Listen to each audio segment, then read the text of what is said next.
Yeah, you can't imagine that. Doesn't mean you can't do it.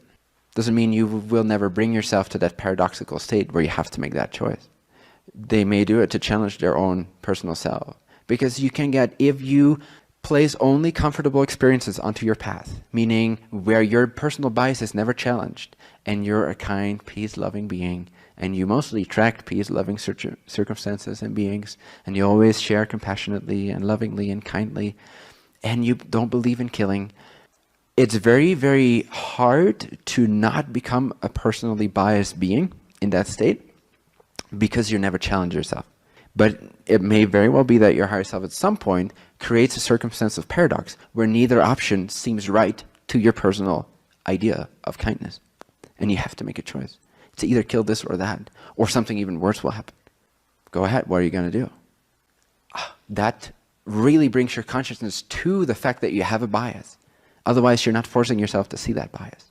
You're not seeing the energetic dynamic and complications or subtleties that lie within your energetic construct that are of personal bias nature, as well as of a genuine nature of spirit wanting to share love and light. But it's also filtered to some extent through the idea that something is good and something is bad. And I could never imagine myself doing this.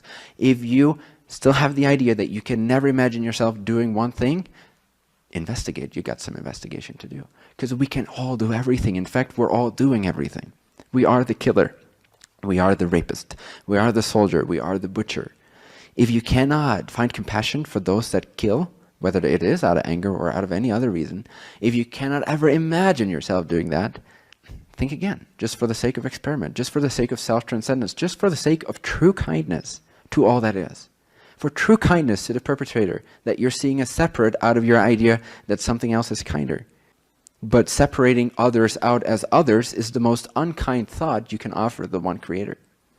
So transcend your bias, no matter how real and true and purified it feels, how spiritually condoned it feels, and expand your vision a little bit. See what other point of view could also apply to that circumstance. From what way could you see it that the killing in that circumstance would actually not be detrimental with being in alignment? How could you kill? It's a great thing. I can't imagine. Well, let's expand you. Imagine killing something out of complete love and balance and clarity. Can you imagine? Would you mind taking the microphone?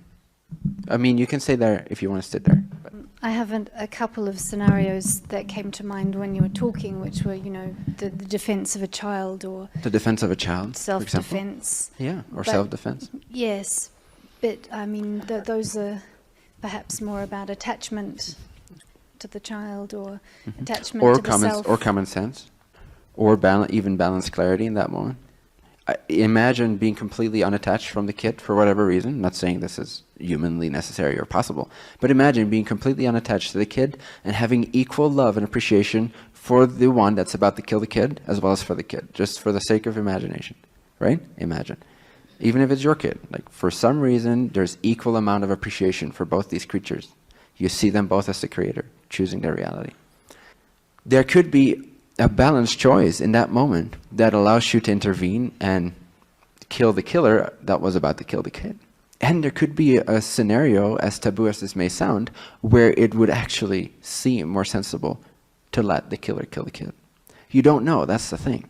You don't know until the moment is there. As soon as you write a law book down for yourself ahead of time, you're not in the moment, you're not intuitive, you're not transcending your bias, and you cannot come up with a clear solution in that moment. And there's so much more that we tend to not see, that is not physical evidence, that is metaphysical evidence. So many data points that linger around in the ether at any given moment, around any given event, around any given human and its motives and its background, that we cannot see if we believe in right and wrong. We have to transcend that idea. And I'm not at all encouraging you to do bad things. I'm not at all encouraging you to become violent, not at all. But you'll see that as you become more loving and more freely yourself, you will also transcend your good and bad ideas, which might scare you at first, but it's so rewarding. And I can honestly say, if you truly want to be kind more than you want to pretend to be kind, then you have to transcend yourself, because it's the only way to become kinder to all that is. I can genuinely share that I've become less harmful as a being, much less harmful as a being. Even though I was very much rooted in kindness. As a kid, I would never punch anyone back. I would never do anything like that. I would just let people walk over me because I was so kind. I'm so much kinder now to all that is than I was coming from kindness. But in ways that I cannot even explain to you. You have to experience for yourself. Thank you for clarifying your perspective. Oh, thank you for asking. Yeah. So it takes courage, huh? It takes courage to transcend your own beliefs. But when you do, it's going to be so rewarding. Because you open up the valve of infinite consciousness, of infinite wisdom, of infinite love, of endless abundance, of endless compassion. And you will start to be able to act responsively in the moment instead of reactively from an idea. You become empty. You become non-personally attached. And as a result, you'll be experiencing that much more joy and freedom and eternity and deathlessness and transcendence and joy and communion with the One. And at the same time, your actions will be that much more balanced. And you'll know that they will be more balanced without being arrogant about it. You'll just know because it will feel holistically so much better than to just act kindly, which is already great. In general, it's a great rule. It's a great idea. Act with kindness, act with compassion and understanding and love. It's a great, amazing rule. And it still applies to my life, but it applies to it naturally, not out of an idea.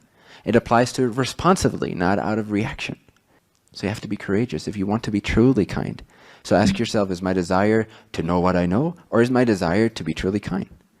And if you want to be truly kind, ask yourself, what do I really know about kindness, except the idea I know from television and what it's not like?